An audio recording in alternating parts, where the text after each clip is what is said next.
The Mafia is a basic part of American life, deny it or not. Every generation has had its underworld kings. Unforgettable personalities that commit unspeakable crimes. The Mafia. It's a name that speaks fear, representing the fascinating, appalling underside of our national experience. What did you say about all the accusations? What you think about it? Often they've been glorified. We call them names like Al Scarface Capone, Lucky Luciano, or the Dapper Don. Many meet their fates in undignified ways. It's not surprising. They're playing a high-stakes game. The Mafia is a business. It turns over more money than America's 10 largest industrial corporations. How did they get this big? Who runs the show? To understand, one has to go back to a quieter, more peaceful time. Back at the turn of the century, America was still a largely white, Anglo-Saxon Protestant country. But the face of America was changing dramatically. The new wave of immigrants jostled the sense of stability of the white Anglo-Saxon Protestants, known as WASPs. Many cities became clusters of ethnic neighborhoods, populated by the Irish, the Jewish, the Italians, and others. Most immigrants arrived in the U.S. with very little money. They lived in poverty in city slums, and their lifestyles seemed improper to some WASPs. Local crime was on the increase. Street thefts, prostitution, gambling, and burglaries. And crime was also becoming more violent.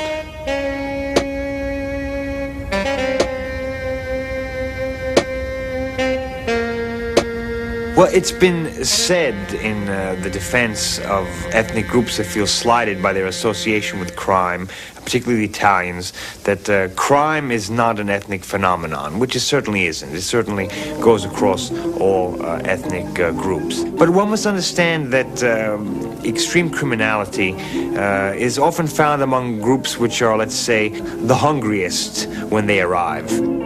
There was also another side to it. Many immigrants brought with them a hostile attitude toward the law. The Irish had been oppressed by the British, and for them opposition to British law was heroic. The Italians from southern Italy felt that the law was unjust, and the Jews fled Eastern Europe because they'd been persecuted and denied the right to own property. So for many, getting around the law was an honored activity. The WASPs feared the changes they were seeing. They wanted to establish more control. They were particularly worried about the drinking habits of the new immigrants. The Anti-Saloon League and other temperance movements were already making their opinions known. Alcohol is a detriment to youth. I wish that all the youth of America would see it in the same light that I do.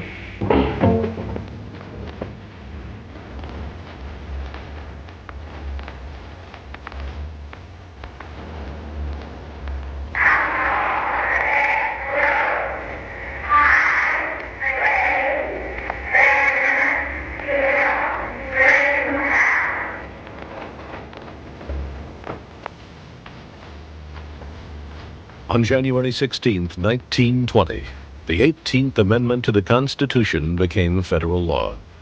Enforced by the Volstead Act, it banned liquor sales, production, and consumption. Most just called it Prohibition.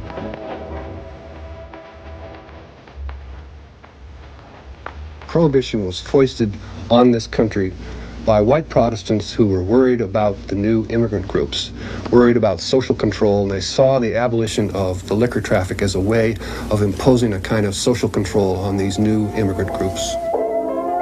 However, many Americans did not want to stop drinking.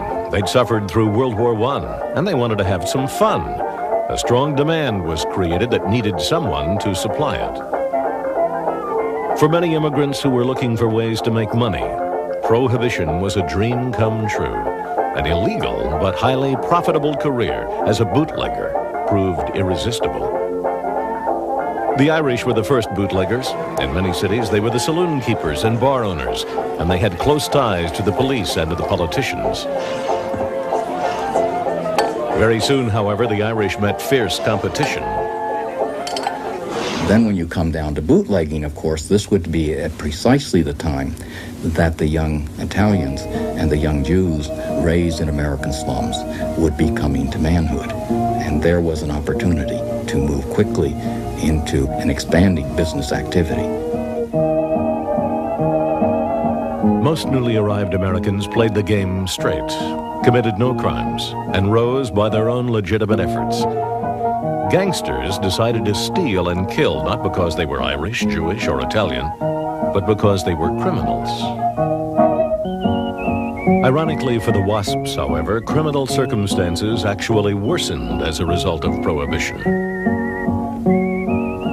No one could predict what would happen with Prohibition. People expected it to work. It's an example of the inscrutability of history. Often consequences are unintended, and Prohibition is a classic example of it. No one thought that it would produce an organized crime institution like it did.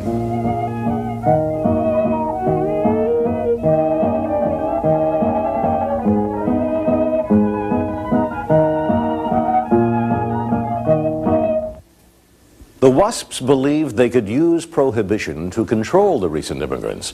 What they didn't know was that a new, defiant attitude toward American justice was taking root. Some Italians believed more in the Mafia code than in any United States law. And soon, Italian criminals would begin to dominate the other ethnic gangs. But as we'll see, the 1920s were still a time when all the gangs needed each other. Bootleggers connected coast to coast, moving booze. The underworld was becoming coordinated, and organized crime, the Mafia, was born. In turn, the Mafia helped organize American justice. The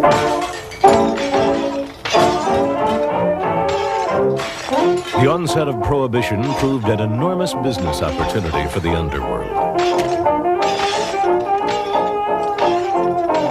What it really spawned were the criminal gangs that we know today. With the passage of the Volstead Acts, modern organized crime came together and developed its web-like structure. It was like an event waiting to happen. Many of the early bootleggers had been involved in the newspaper wars. Major newspapers hired gangs of thugs to force news dealers to carry their paper and not the opposition's. It was a natural graduation into the Prohibition liquor trade, where making money and violence went hand in hand. The most violent and the most successful bootlegger in New York was the Irishman Oney Madden, a convicted murderer and gang leader. When illegal bars or speakeasies opened all over New York, many of them served Madden's beer, a brew called Madden's No. 1. Like other successful bootleggers during this time, Madden went from being a nasty small-time killer to running a major underworld business empire. Oney Madden of New York was a stone killer. He ran that town. Ed Sullivan, who was a Broadway columnist in the 1920s, said that knowing Oney Madden in the 20s was like knowing the mayor. The story was the same in Boston, a city with a strong Irish community and a history of resistance to Prohibition. Most of the bootleggers had names that we've forgotten today, with one notable exception, Joseph P. Kennedy, the founder of the Kennedy dynasty. During Prohibition, he was already a bank president and making money on the stock market. So many of the Boston Irish were involved in bootlegging in the 1920s, and I think perhaps Joe did it on one level just to be one of the guys, to have this connection to the old community from which he had sprung and which he had frankly long ago left behind. It's a way of returning to his ethnic roots in East Boston to become a bootlegger. I think Joe Kennedy did have a natural affinity with other people who saw themselves as fighting the establishment. I don't think there's any doubt that Joseph Kennedy was in contact with a number of Mafia characters during the 1920s. Kennedy kept quiet about his underworld associates, although he would maintain contacts with organized crime figures all his life. His public associates were more refined. When the Harvard class of 1912 had its 10th alumni gathering, Joe played a critical role in making it a roaring success. And Ralph Lowell of the Boston Lowells, who was the secretary of the class of 1912, later described Joe as our decennial Santa Claus, the man who had provided the booze. Joe's operatives brought the booze ashore in Plymouth, just as the Pilgrims had come ashore in 1620, and it was great stuff. The Harvard reunion in 1922 was very grateful for this high-class booze provided by Joe Kennedy to the class. Most of his bootlegging activities weren't so altruistic. Bootlegging was a business for Joe, and it helped him launch the Kennedy fortune. It was, of course, also illegal, and the federal government was doing its best to stop the bootleggers.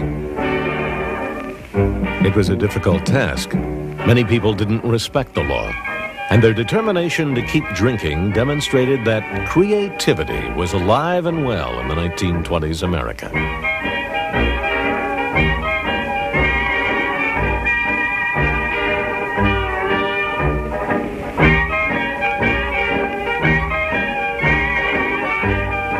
Much of the alcohol came across the Canadian border.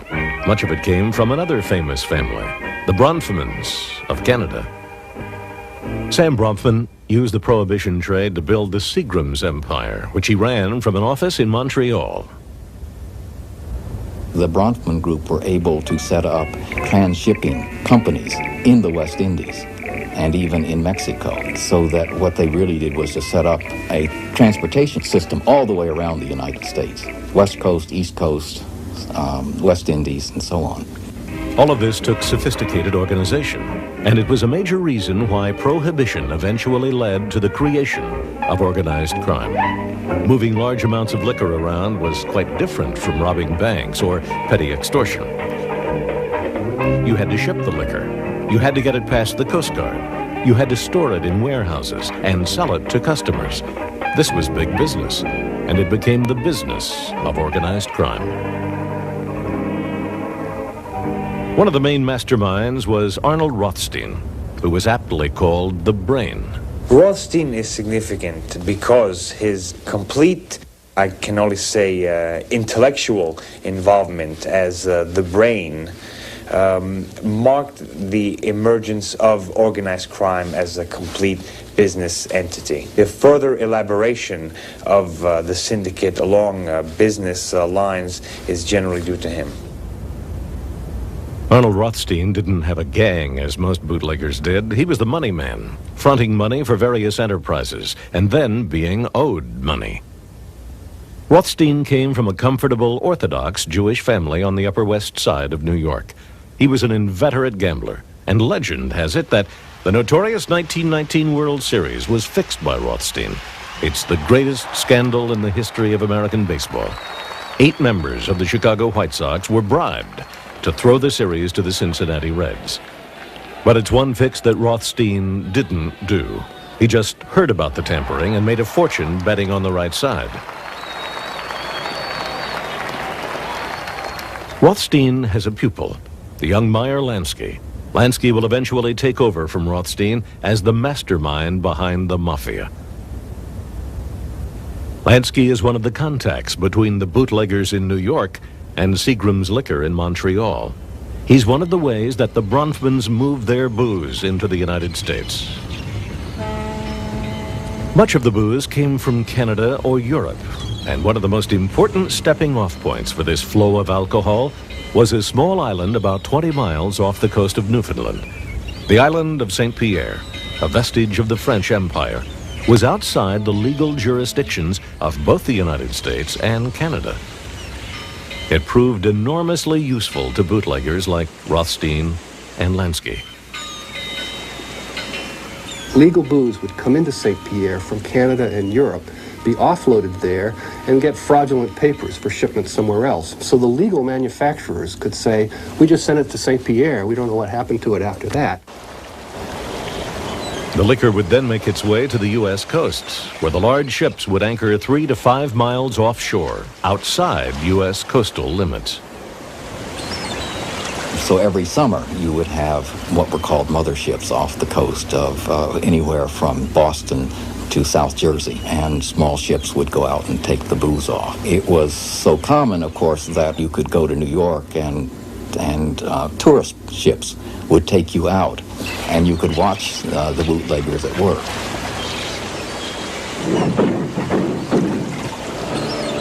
The Coast Guard would send high-speed boats out to try and intercept the bootleggers. But sometimes the corruption of Prohibition reached them, too. Once, Oni Madden's partner bribed a Coast Guard cutter to bring in 700 cases of booze to a Manhattan dock. For the bootlegger who got his shipment ashore, the challenges weren't over. Anybody who wanted to hijack his booze could do so. It was frequently known where the booze was going, even what truck it was on. And this in turn meant that rival bootleggers had to hire gunmen to protect their trucks, which proved yet another step in fostering the armed mobsters who would control organized crime. Prohibition had been meant to herald an era of sobriety and clean living. Instead, it was the dawn of unprecedented violence in American life. Gangsters were becoming a way of life. And few cities would prove to be more tainted, more corrupt, and more violent than the city of brotherly love, Philadelphia.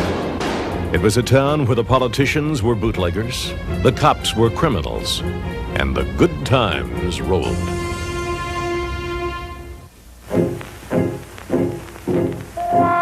Philadelphia, in the 1920s, America's second largest city. The rivers ran murky in this town. February 1927, the city witnessed its first machine gun slaying, a murder worthy of the movies.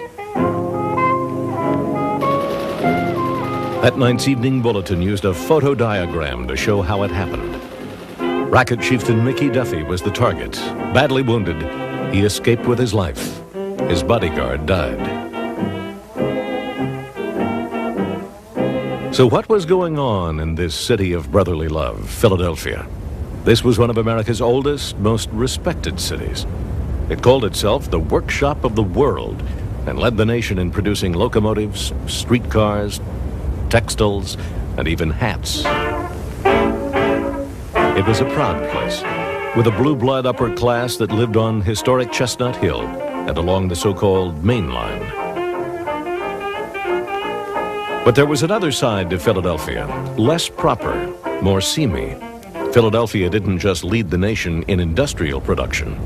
It was a leader in corruption. It was a one-party town. The Republican machine had run the city since the 1870s. The politicians ran a protection racket, being paid off by the gambling houses, the prostitutes, and the saloon keepers. Philadelphia's best-known mobster was Boo Boo Hoff. He had grown up in a Jewish immigrant neighborhood in South Philadelphia. Boo Boo Hoff, who was the most important bootlegger in Philadelphia, was a relatively small man. Looked really very much like any small businessman. That is, nobody would have mistaken him for a criminal, or certainly for a guy who may have been behind violence. He didn't look much like a gangster, had no reputation himself for violence, although obviously his bootlegging operations involved occasional killings and beatings. Any major bootlegging operation necessarily had to include such things. Boo Boo Hoff had an office in a downtown bank building. It was here that he ran his unique blend of legal and illegal enterprises. He had good ties with some of the top police officers. Probably, in part, not so much through his bootleggings as through a shared interest in boxing. I mean, this was a guy who owned boxers, who was part of the sporting world of Philadelphia, and would have gotten to know lots of politicians and policemen at fights. It's a crooked enterprise in large measure in those days. There are many fixed fights, there are many fixed odds, bets are often smelly. It's a natural place for the gangsters, and it also gives them a cover. If they're in another city away from their base to have a meeting with a gangster, they can say they're just there for a boxing match. And obviously there's a connection between the violence of boxing and the violence of the underworld. The gangsters of all people were not going to object to the violence of boxing. They liked it. It's blood. It's something they're used to and comfortable with. It's a natural place for them.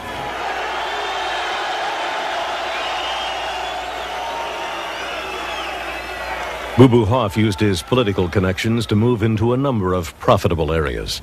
With the onset of Prohibition, he turned his attention to Philadelphia's massive industrial alcohol industry. to companies like Publickers and Quaker Industrial Alcohol. What they're doing then is redistilling the alcohol to make it palatable, consumable in beverages. Unfortunately, they typically don't do a very good job of this. And the city coroner reports that 10 to 12 people a week are dying from alcohol poisoning. And it's probably an undercounting because, of course, if Dad has died from tainted gin, his family doesn't want the neighbors or the minister to find out about it.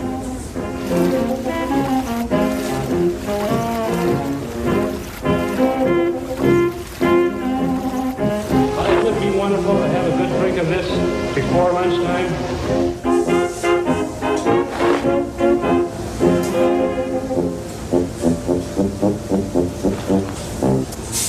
Only part of Philadelphia's alcohol was doctored. Most of the rest arrived via Europe and Canada. Sometimes it came straight up the Delaware through the docks, and sometimes, just sometimes, the Coast Guard caught the bootleggers. But more often than not, Philadelphia's booze made its way in via Rum Row.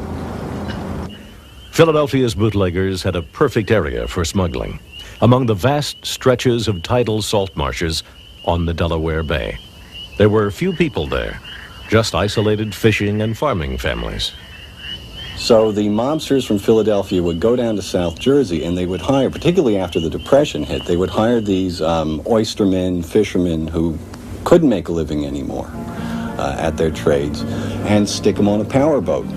They'd run out to the ships, waiting ships from Canada or whatever. They'd fill it, the rum running boat with booze, often in steel cases in case they had to dump it if a revenue or cutter came along and pick it up later. And then they'd run the stuff into these isolated rivers, creeks, and inlets along the bay and the Delaware estuary. The farmers then warehoused the stuff, and it could stay there for a week, a day, or months. And it became a very important part of the local economy. The mobsters didn't just hand over the drink to their clients. They wanted a bigger piece of the action. They moved into entertainment. There's a natural connection between the bootleggers and the nightclubs because where do the nightclubs get their liquor? Obviously from the bootleggers. So the bootleggers become partners with many of the people running the nightclubs at that time, and ultimately they own many of the clubs. Boo Boo Hoff ran the Turf Club in the Sylvania Hotel and several other clubs, which attracted the city's upper class. At the speakeasies, the elite could rub elbows with the underworld.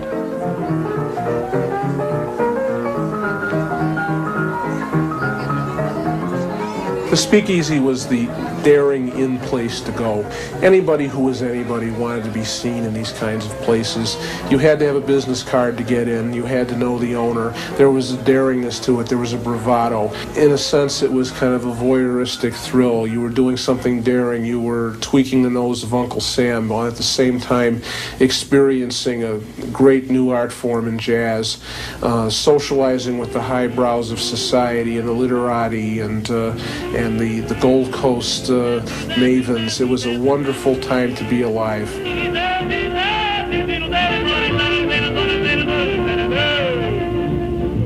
Now here's a very entrancing phrase. It will put you in a daze. But to me it don't mean a thing, 'cause it's got a very peculiar swing. Many of America's most famous musicians played in the speakeasies, also rubbing elbows with mobsters. There was a certain affinity between the gangsters and the jazzmen. They have a certain common ground, nocturnal habits, a style of dressing, disapproval by the straight world, things to hide, glamorous women, secrets. They understood each other in interesting ways at a time when blacks and whites had very little contact as social peers.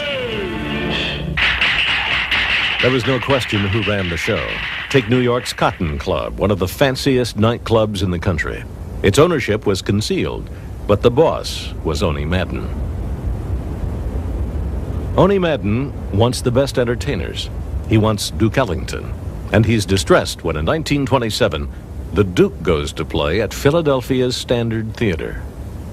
So Oni Madden calls down to his buddy in Philadelphia, Maxie Boo Boo Hoff, and Boo Boo Hoff sends his associate, Charlie Yankee Schwartz, over to the manager of the Standard, who delivers his famous line, "Be big or be dead."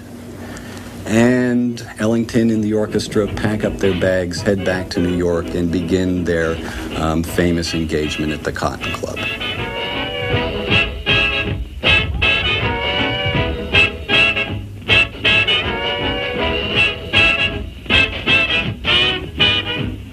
Thereafter, anytime Ellington wants to take his band on the road, he has to pay Cab Calloway's band to take his place at the Cotton Club. The connection is that tight. Essentially, Madden owns Ellington's band in those years.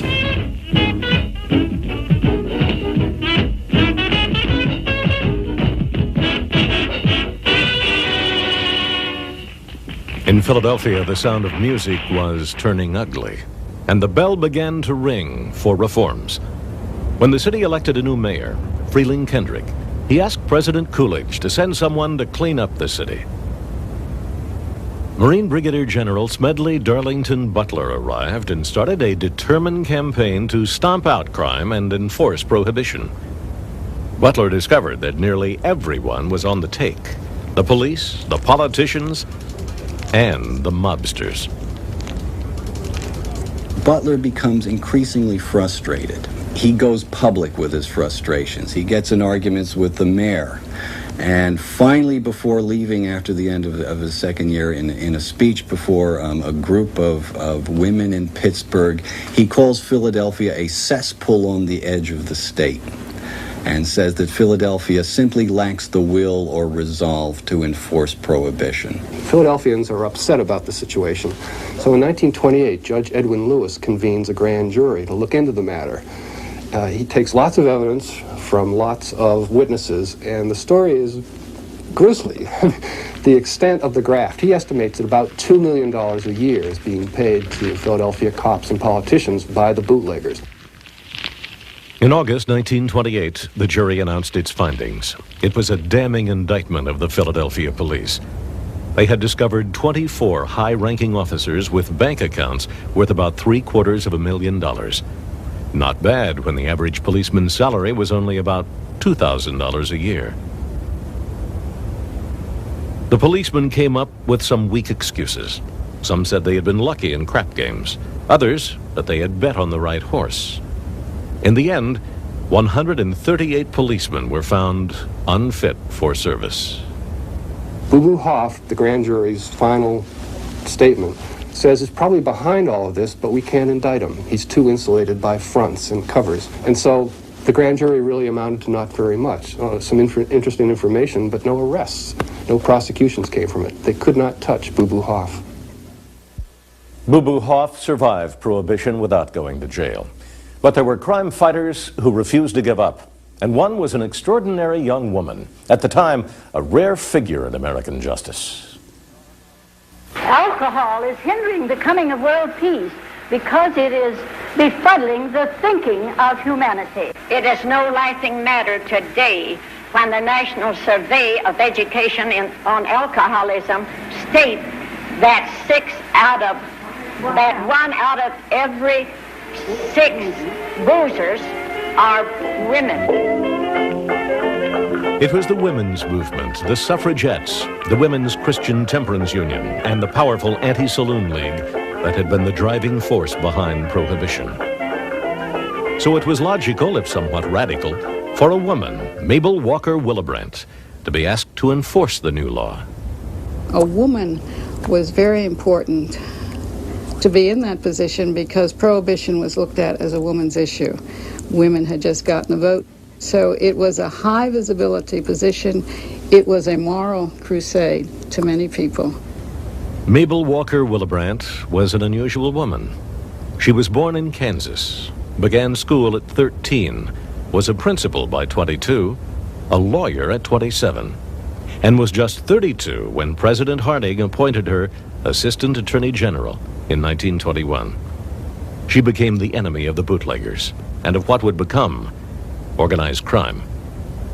For all of my life, I've had the most uncanny feeling that always seems to say to me, "You are marked to step into a crisis sometime as the instrument of God."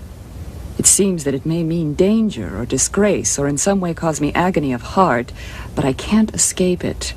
With recurring frequency, I have had the feeling so often all my life, since I was a very little girl. Lately, I've quit fighting it. Apparently, trying to enforce prohibition was that special mission that God had in mind for her. That gave her the strength she needed to persist, but it also gave her a kind of fanatical edge. Willebrandt believed in upholding the law of prohibition. She had wine, certainly before, or whiskey sours before she came into office. She didn't drink at all while she was in office, and she worked fiercely and was viewed as a zealot to enforce the law. It's often said that drinking actually went up during Prohibition, but that wasn't the case. The only thing that went up was the price.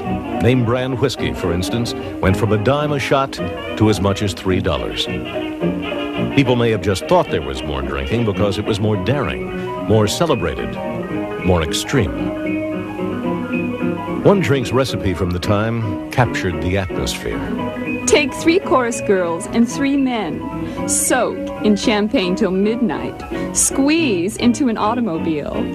Add a drunken chauffeur and a dash of joy. Shake well. Serve at 70 miles an hour. Chaser, a coroner's inquest. The saloon had been replaced by speakeasies, some of which lived up to their Hollywood image of secret peepholes, breathless passwords, and fantastic decor.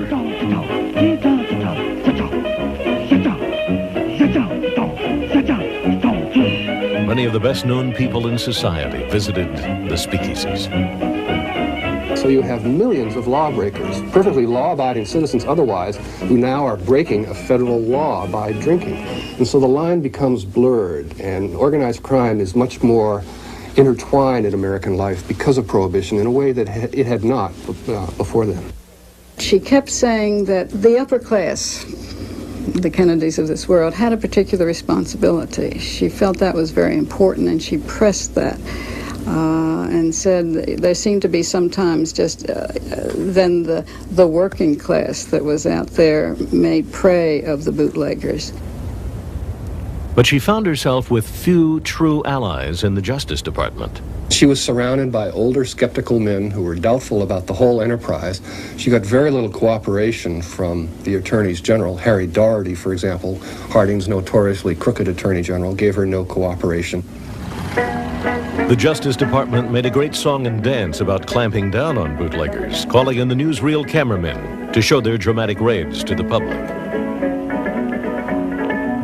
When I was appointed to this office, I stated publicly and promised myself that we would enforce the national prohibition policies honestly and earnestly and lawfully.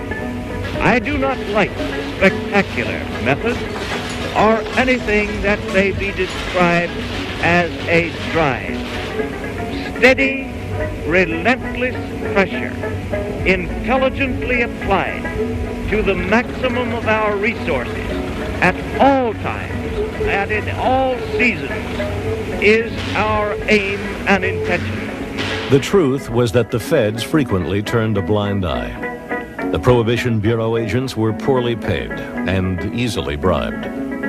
1 in 12 was dismissed for corruption, and many quit to become bootleggers. But Willebrandt refused to give up. She began a campaign in Florida, where much of the booze was coming in via the Bahamas and Cuba. Willebrandt was determined to clamp down. The most dramatic was in Florida, where she really got all of the government agencies, the Navy, which sent down 11 destroyers, the Coast Guard, you had 30 vessels, 2 airplanes, and in a gigantic attack, you really had them make tremendous raids. It was something of a personal triumph for Willebrandt, but when she turned her attention to padlocking New York's speakeasies, she stirred up criticism. People did call foul because they thought it was a little unfortunate that you were having all of these raids, and the raids were highly publicized because there were so many of them, plus which the U.S. attorney obviously was not agreeing with Mabel and was giving out adverse stories that there was a sort of Roman holiday going on there. But great was flapdoodle. She just blew it off and said, this is something we've been doing, and in her annual report that year she pointed out that 7,000 padlocks injunctions had been actually instituted that year, and she was pleased because after the headlines went, they'd taken 18 to court and they'd found guilty 15 of them. But Willebrandt was getting worn down by the constant struggle. Mabel's great frustration was you always got the little fish.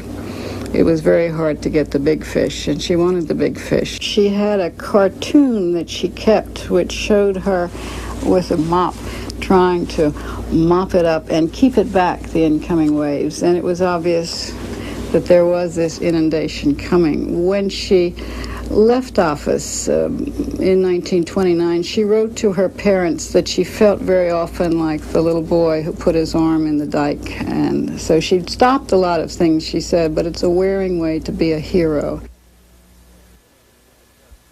Years later, a judge said of Willebrandt, if Mabel had worn trousers, she would have been president. But despite her good work, some of the worst criminals in American history were beginning to emerge. The most important legacy of Prohibition was the creation of organized crime. But it wasn't the Irish gang nor the Jewish mob that would ultimately rule. It was the Cosa Nostra, better known as the Italian Mafia. The Italians had the Mafia. No one else had that secret criminal brotherhood, and that gives the Italians an extraordinary cohesiveness and a kind of natural national organization that the Irish and Jewish gangs did not have. From the quiet, dark alleys of Little Italy to the flamboyance of Al Capone, the Italian criminals have survived and flourished like no others. But to understand their dominance in the underworld, one must go back. After World War I, powerful Irish gangs controlled the lucrative Brooklyn waterfront, collecting tribute, about $1,500 a week, from each of the more than 60 dock owners. Those who declined saw their wharves and vessels looted, burned, or wrecked, or worse. The East Coast Longshoremen has been a mobbed-up union for most of this century. It started even before Prohibition, originally with Irish guys on the Brooklyn docks. It was a very dangerous occupation to be head of the Longshoremen's Union on the Brooklyn docks because you had a short life expectancy. 6 or 8 guys in a single decade would take this job, be killed off, someone else would get the job, be killed off. The Brooklyn Bridge area was traditionally Irish territory.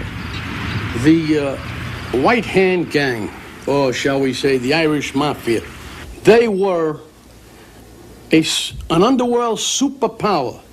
They had control, literal control over 60 piers in operation in Brooklyn at the time. It was a gold mine. But the White Hand would soon meet their match. The Italian gangs, known as the Black Hand, wanted the riches for themselves. From 1920 to 1925, a grim war raged along the waterfront for control of the lush extortion rackets. For a time, the leader of the White Hand, Wild Bill Lovett, held off the Italian Black Hand. While Bill Lovett was the most spectacular gang leader the White Hand ever had.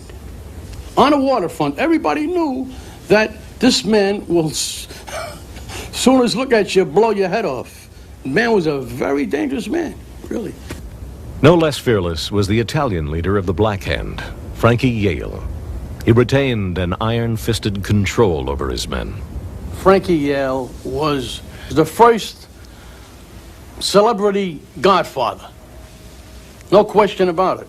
Yale was the first of the openly flamboyant gangsters. He was known as the Prince of Pals. He was an extremely popular person, not least for the fact that he liked to cultivate a sort of Robin Hood image of taking from the rich and giving to the poor. For instance, during the coal strike of 1922, Yale's men delivered coal to hundreds of families who were freezing. This was the paradox about Frankie Yale. He was vicious, and yet he was also sympathetic. The reason for Frankie Yale's generosity, in my personal opinion, was he was born into abject poverty. He knew what it was to be poor. And he had, his heart went out for the poor people.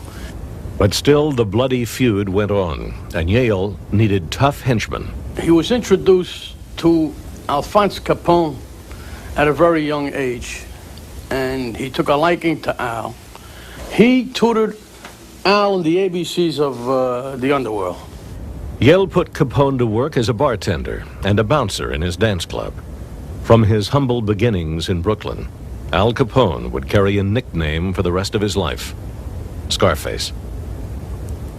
One night while Capone was working, he told a female customer, "You got a beautiful ass."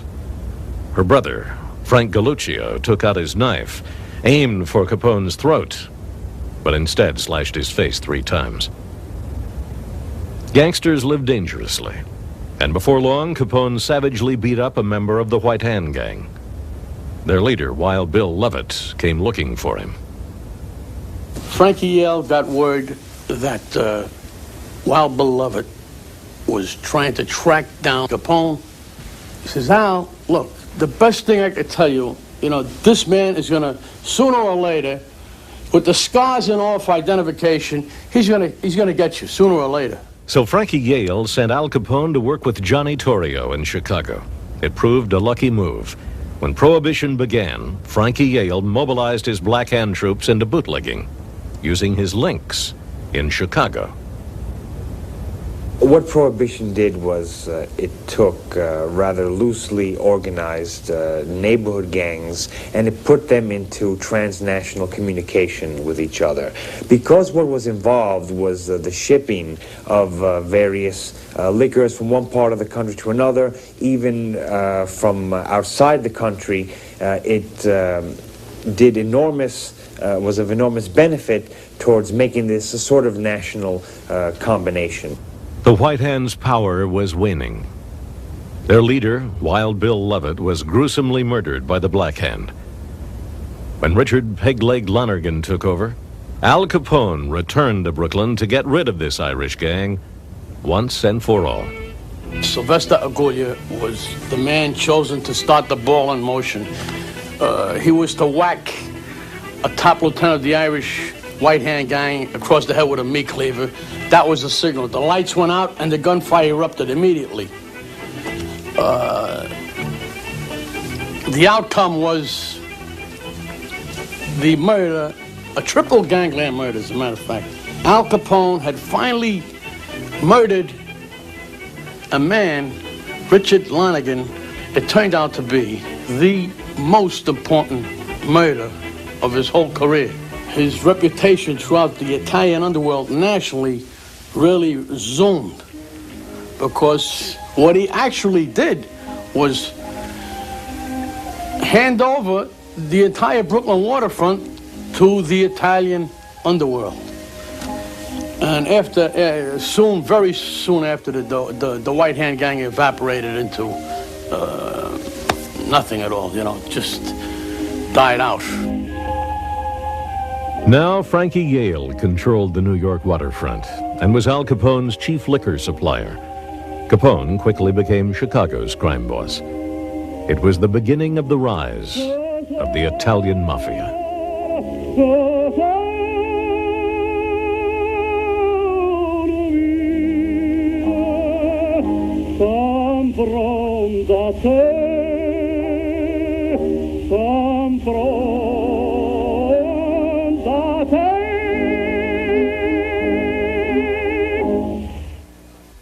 The Prohibition era created many underworld criminals, but ultimately, the Italians would reign supreme. In the years to come, the Italian Mafia would take aim at many other targets, but in turn, they would become the crime fighters' main target themselves. I'm Bill Curtis.